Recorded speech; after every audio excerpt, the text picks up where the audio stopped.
Keisha Williams pushed her shopping cart through the aisles of Miller's grocery store, checking items off her weekly list. The afternoon sun streamed through the large windows, casting long shadows across the polished floors. She had been working double shifts at the hospital for 3 weeks straight, and this grocery run was her first moment of peace in days. As she reached for a box of cereal on the top shelf, she noticed a young boy standing nearby. He couldn't have been more than 8 years old, with sandy brown hair and bright blue eyes that seemed too serious for someone his age. The child wore expensive clothes, a designer jacket and pristine sneakers that probably cost more than Keisha made in a week. But something about his posture caught her attention. He stood perfectly still, his small hands clasped behind his back, watching everything around him with an alertness that seemed unnatural for a child.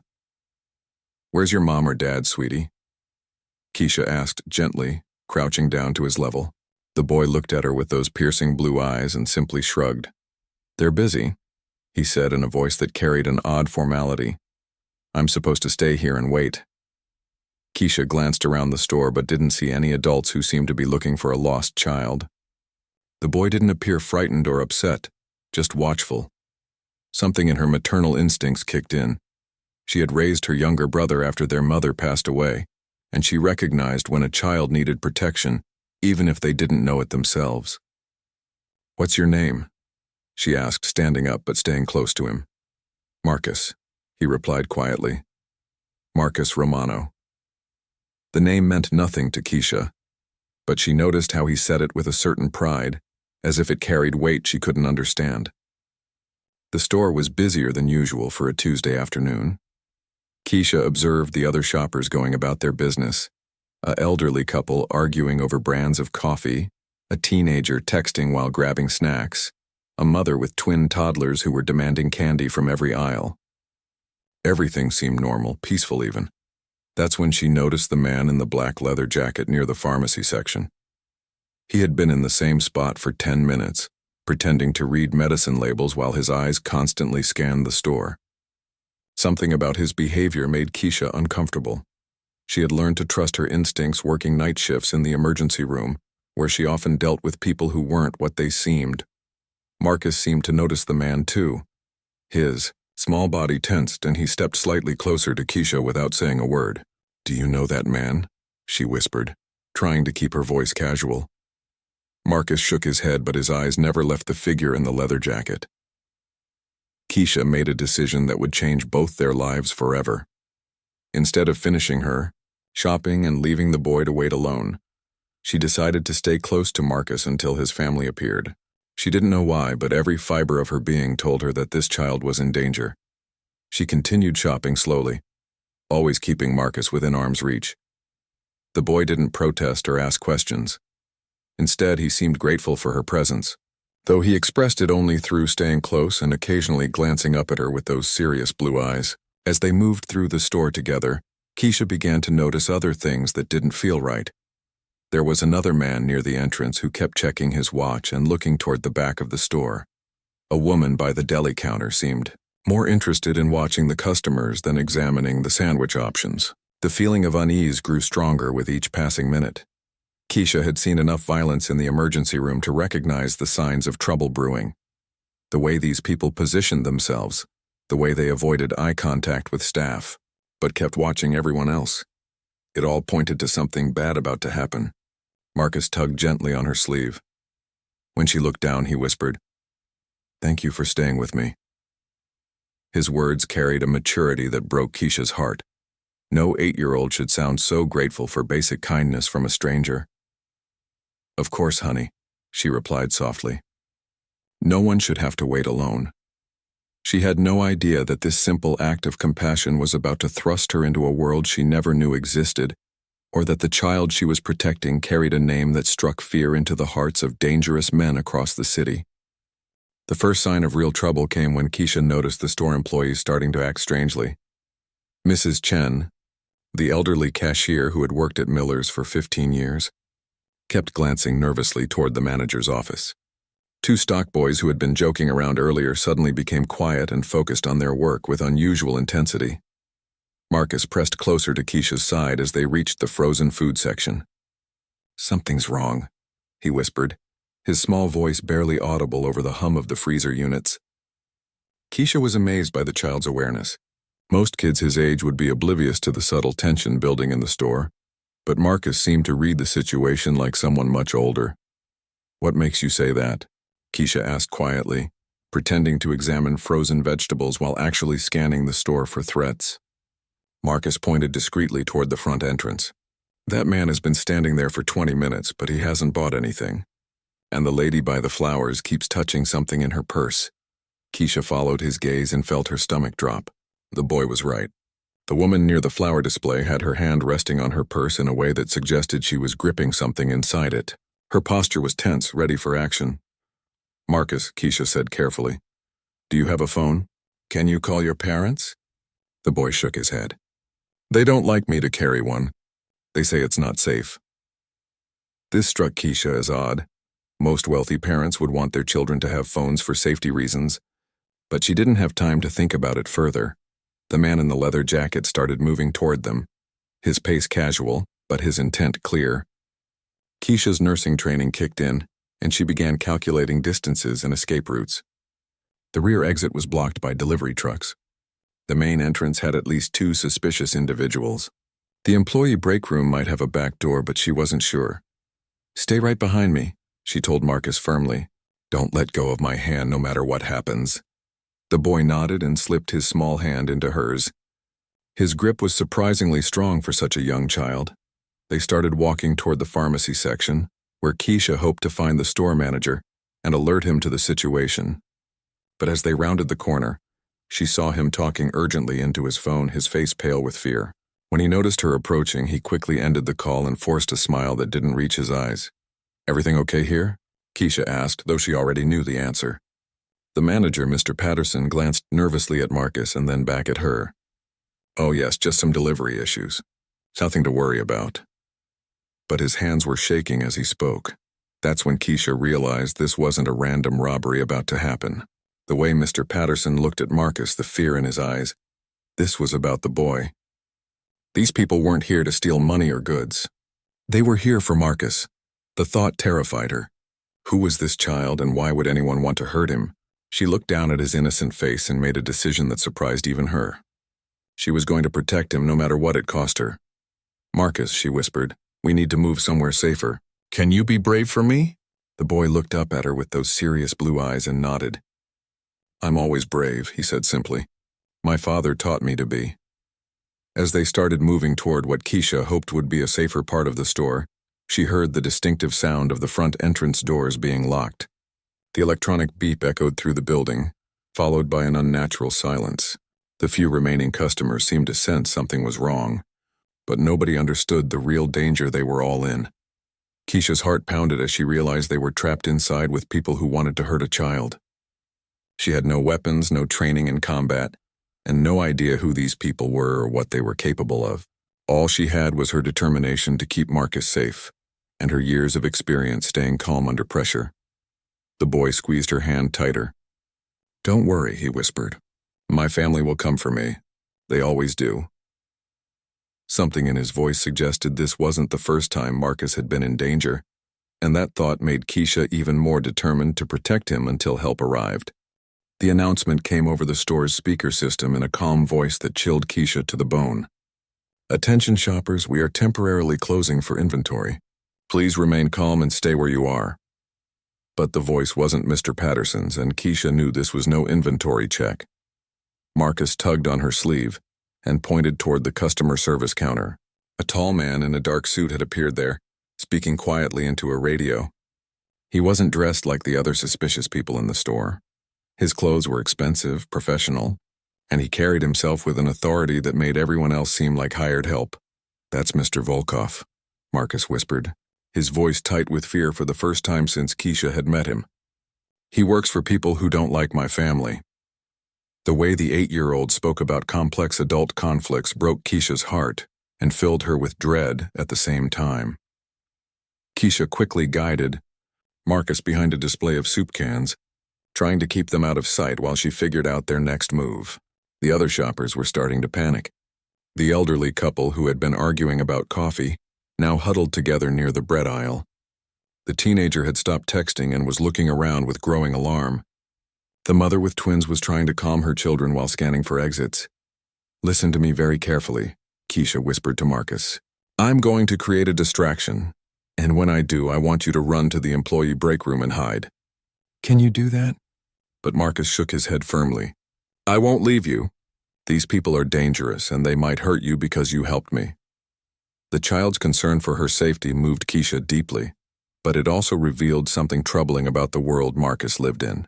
He spoke about violence and danger with the matter-of-fact tone of someone who had seen too much of it already.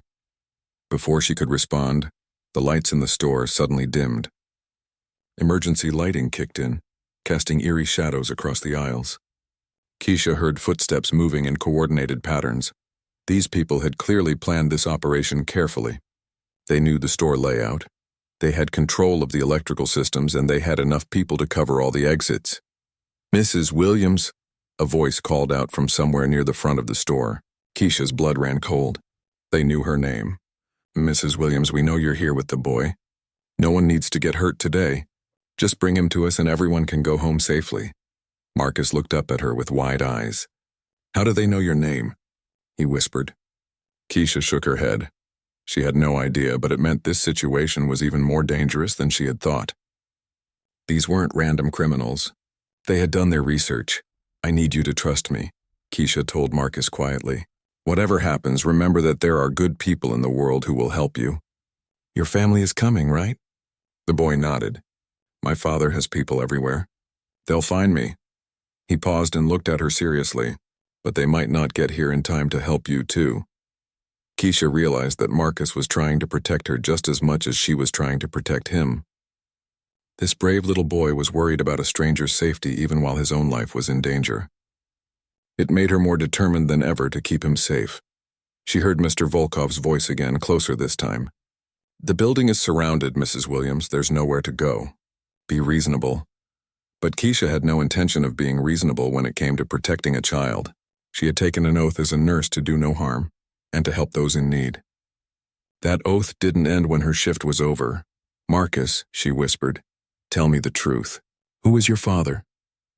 The boy hesitated for a moment, then spoke in a voice so quiet she could barely hear him. "Vincent Romano. He takes care of problems for people." The name meant nothing to Keisha, but the way Marcus said it suggested his father was someone important and dangerous. "Does he love you?" she asked. "More than anything," Marcus replied immediately. "He says I'm the most important thing in his world." That was all Keisha needed to know. Whatever Vincent Romano did for a living, he loved his son. And that meant he would move heaven and earth to get Marcus back safely. The footsteps were getting closer. Keisha could hear whispered conversations and radio chatter. They were running out of time and options. But she wasn't ready to give up. In her years working in the emergency room, she had learned that sometimes the most important thing you could do was buy time for help to arrive. "Stay close to me," she told Marcus. "We're going to move to the back of the store. Your father's people will find us there." She hoped she was right because their lives might depend on it. Moving through the darkened store felt like navigating a nightmare. Keisha kept Marcus close as they crept between aisles, using displays and shelving units as cover. The emergency lighting created strange shadows that made every corner potentially dangerous. She could hear the other customers whispering prayers and trying to comfort each other, but she couldn't risk exposing Marcus by joining the larger group.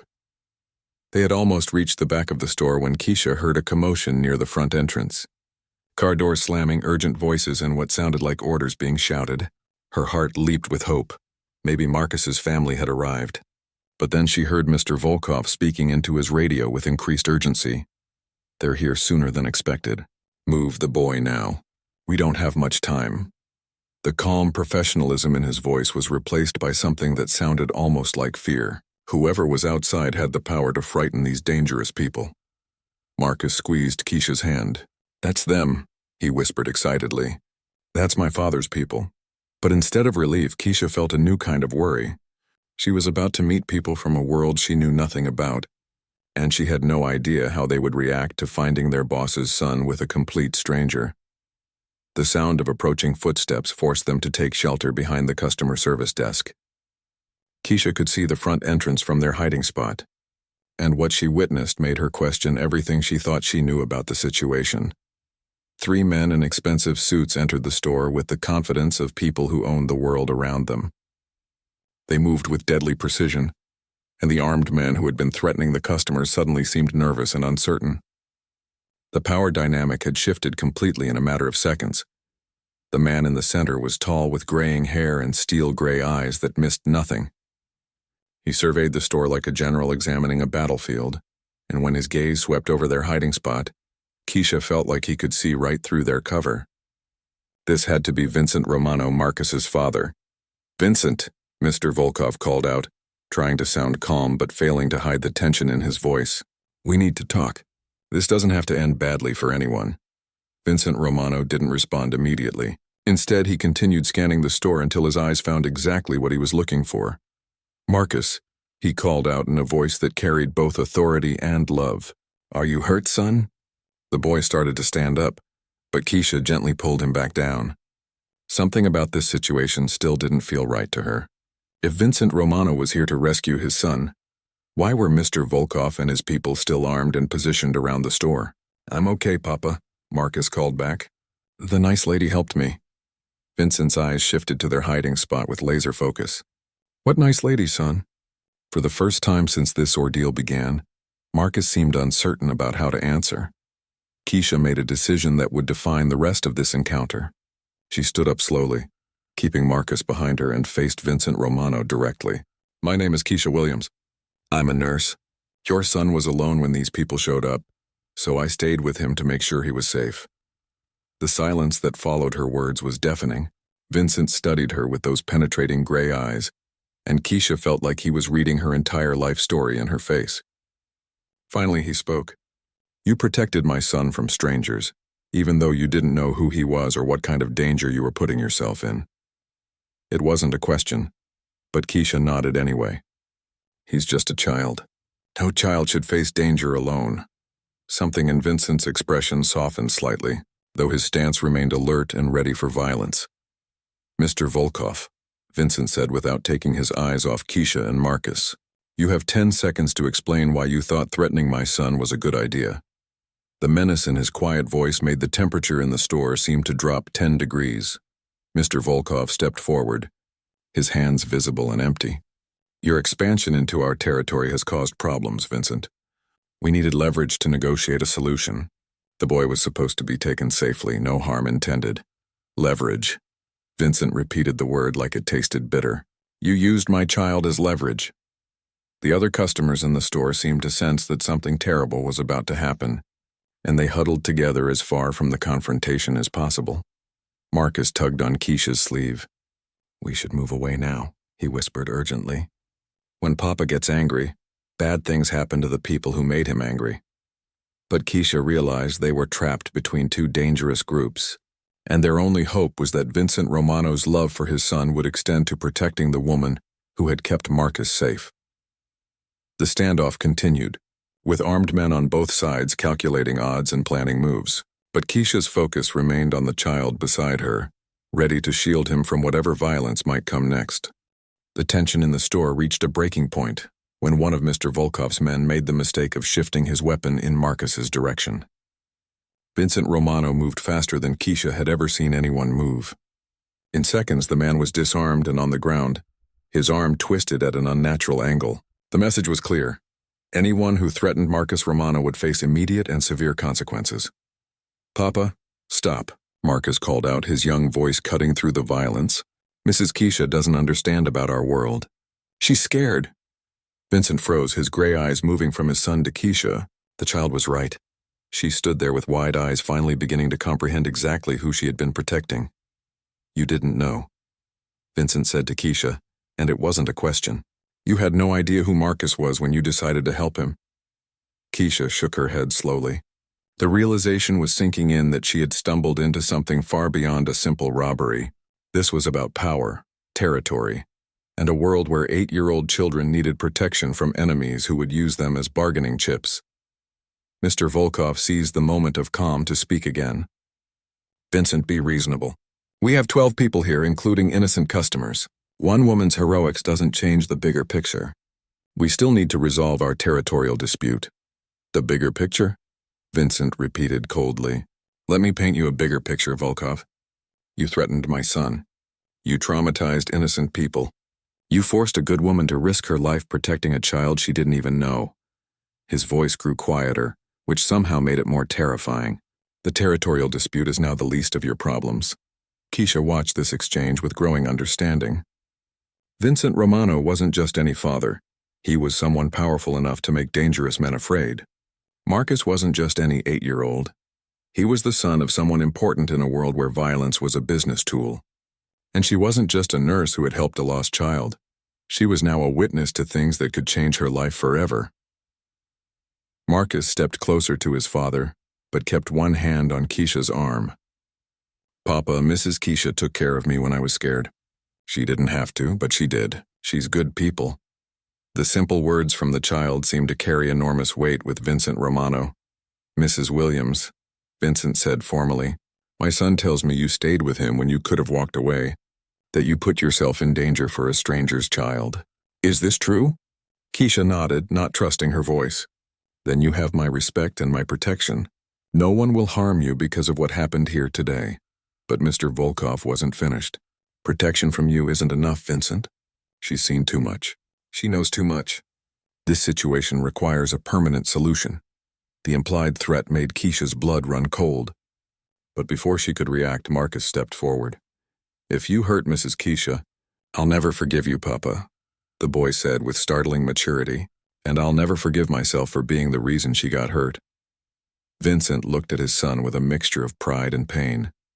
Here was an 8-year-old child already learning the harsh realities of their world, but still maintaining his sense of right and wrong.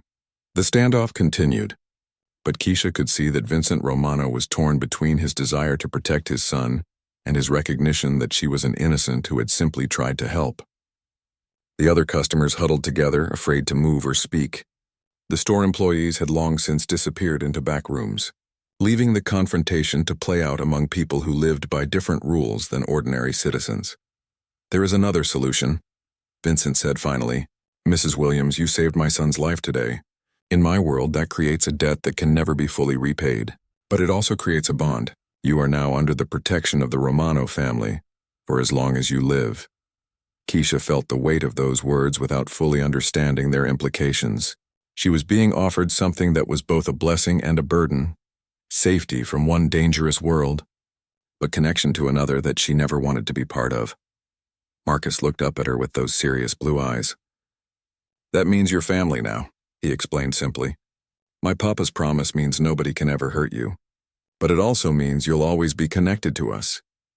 The child understood the complexity of the situation better than Keisha did, and that realization was both touching and heartbreaking. Before she could respond, the sound of sirens began growing louder outside the store. Someone had finally called the police, and now an already complicated situation was about to become even more dangerous for everyone involved. The sound of approaching sirens changed everything in the store. Mr. Volkov's confident demeanor crumbled as he realized his carefully planned operation was falling apart. Vincent Romano, however, seemed completely calm, as if he had been expecting this development all along. Marcus, come here, Vincent said quietly. The boy immediately moved to his father's side, but he kept looking back at Keisha with concern. Mrs. Williams, I need you to listen very carefully. When the police arrive, you're going to tell them exactly what happened, but only what you witnessed personally. You protected a child during a robbery attempt. Nothing more, nothing less. Keisha nodded, though her mind was racing. She was being coached by a man who was clearly involved in criminal activities. But his advice made sense. She had protected a child, that was the truth, even if the full truth was far more complicated. One of Vincent's men approached him and whispered something urgently. Vincent's expression darkened slightly, but he remained in control. It seems Mr. Volkov's people forgot to plan their exit strategy properly, he said. The building is now surrounded by police and several unmarked vehicles that suggest federal involvement. Mr. Volkov looked panicked now. Vincent, we need to work together here. If we're all arrested, it serves no one's interests. But Vincent shook his head slowly. You involved my son in your business dispute. You threatened innocent civilians. You made this personal when it should have remained professional. The first police officers entered the store with weapons drawn, shouting commands for everyone to get on the ground. Keisha immediately complied, pulling Marcus down beside her and covering him with her body to protect him from any potential gunfire. Vincent and his men also complied, but with the practiced ease of people who had been through this before. "Nobody move. Hands where we can see them." The lead officer surveyed the scene. A store full of frightened customers, several men in expensive suits, and what appeared to be the aftermath of a failed hostage situation. His eyes lingered on Keisha and Marcus, noting how she was shielding the child. "Ma'am, are you injured?" the officer called out to Keisha. "No, sir. But this little boy was separated from his family when the trouble started. I've been trying to keep him safe." Her words were carefully chosen, truthful but incomplete. Vincent caught her eye and nodded slightly. She was handling this correctly. Marcus remained quiet, following his father's unspoken instruction to let the adults handle the situation. But Keisha could feel the boy trembling slightly against her side, finally showing signs of the fear he had been hiding throughout the ordeal. More officers entered the store, followed by detectives and federal agents. The scene became a carefully orchestrated dance of arrests, witness statements, and evidence collection. Mr. Volkov and his people were taken into custody first, their weapons confiscated and their rights read in multiple languages. When they came for Vincent and his men, the process was more respectful, almost formal. "Mr. Romano," the lead detective said, "we'll need you to come with us for questioning." Vincent nodded calmly. "Of course, Detective Morrison. I assume my lawyer will be contacted immediately." The familiarity between them suggested this wasn't their first encounter. Before Vincent was led away, he approached Keisha one final time. The officers allowed it, perhaps recognizing that he posed no threat to the civilian who had protected his son.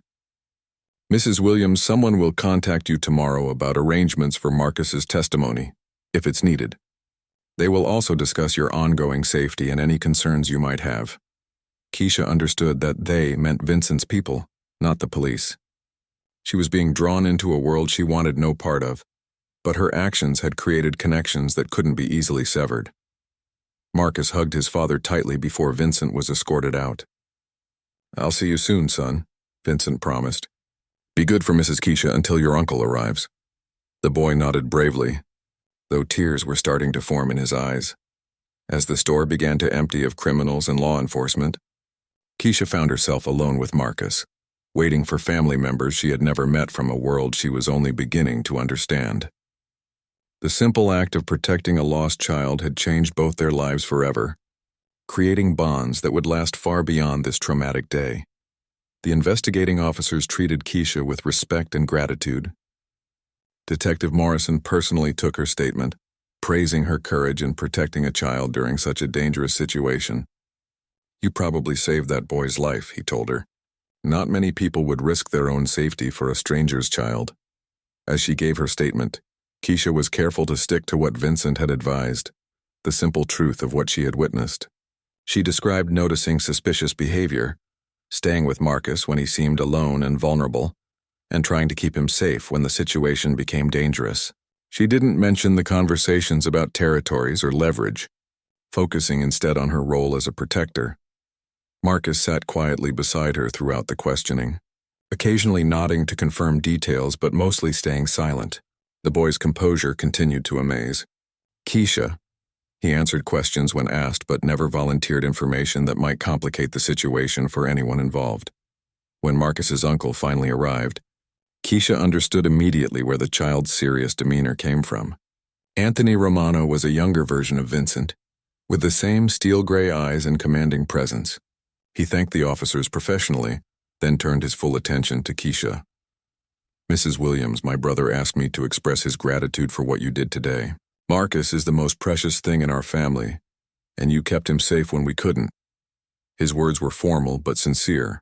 "Vincent also asked me to ensure you understand that our family's protection extends to you permanently. This isn't a temporary arrangement." Keisha felt overwhelmed by the implications of what was being offered. Protection from a powerful crime family was both reassuring and terrifying. She would be safe from retaliation, but she would also be forever connected to people who lived outside the law. Marcus hugged her tightly before leaving with his uncle. "Thank you for taking care of me," he whispered. "I hope I see you again soon." Keisha hugged him back, realizing that she genuinely cared about this brave little boy who had been thrust into circumstances no child should face. As they prepared to leave, Anthony Romano handed Keisha a business card with only a phone number on it. If you ever need anything or if anyone gives you trouble because of what happened today, call this number. Someone will always answer, and help will come immediately. Watching them drive away, Keisha stood in the parking lot of Miller's grocery store, still processing everything that had happened. She had gone shopping for groceries and ended up becoming an honorary member of a crime family. Her simple act of kindness toward a lost child had changed her life in ways she was only beginning to understand. 3 months after the incident at Miller's grocery store, Keisha's life had settled into a new normal that she was still learning to navigate. True to Vincent Romano's word, she had never been bothered by anyone seeking revenge for her role in disrupting Mr. Volkov's plans. In fact, she felt safer than she ever had before. Though she wasn't entirely comfortable with the reasons why, the promised phone call had come the day after the incident, not from Vincent or his people, but from Marcus himself. The boy had somehow convinced his family to let him call and check on her. "I wanted to make sure you were okay," he had said in his serious 8-year-old voice. "Sometimes people get scared after they help us, and I didn't want you to be scared." That phone call had led to others, and gradually Keisha found herself becoming something she had never expected: a friend to the Romano family. Not a business associate or someone who owed favors, but someone who was genuinely cared about because of her kindness to a child. Vincent had been released after questioning. The charges against him dropped due to lack of evidence for anything beyond being in the wrong place at the wrong time. Mr. Volkov and his people, however, faced federal charges for kidnapping, weapons violations, and conspiracy.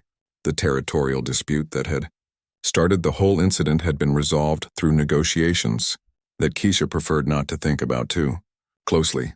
The first time Vincent visited her at the hospital where she worked, Keisha had been nervous about how her colleagues would react, but he came during visiting hours like any other family member, bringing flowers and speaking quietly with the respectful demeanor of someone visiting a friend. Her supervisor later commented on what a polite gentleman her visitor had been. "I wanted to thank you properly," Vincent had said during that visit, "and I wanted you to know that Marcus asks about you constantly. He's been learning about nursing and hospitals, because he says he wants to understand the work you do." The idea of the serious, little boy researching her profession touched Keisha deeply. It was during Vincent's second visit that he made an offer that surprised her. "Marcus would like to invite you to dinner at our home this Sunday if you're comfortable with that. My mother will be there and my sister's family. It would be a normal family dinner, nothing related to business." The invitation was clearly important to him, and Keisha realized it represented acceptance into a world that few outsiders ever saw. The dinner had been a revelation. The Romano family home was elegant but warm, filled with the sounds of children playing and adults sharing stories. Marcus's grandmother was a tiny Italian woman who insisted on teaching Keisha how to make proper pasta sauce. His cousins were normal kids who argued over video games and homework, just like any other family.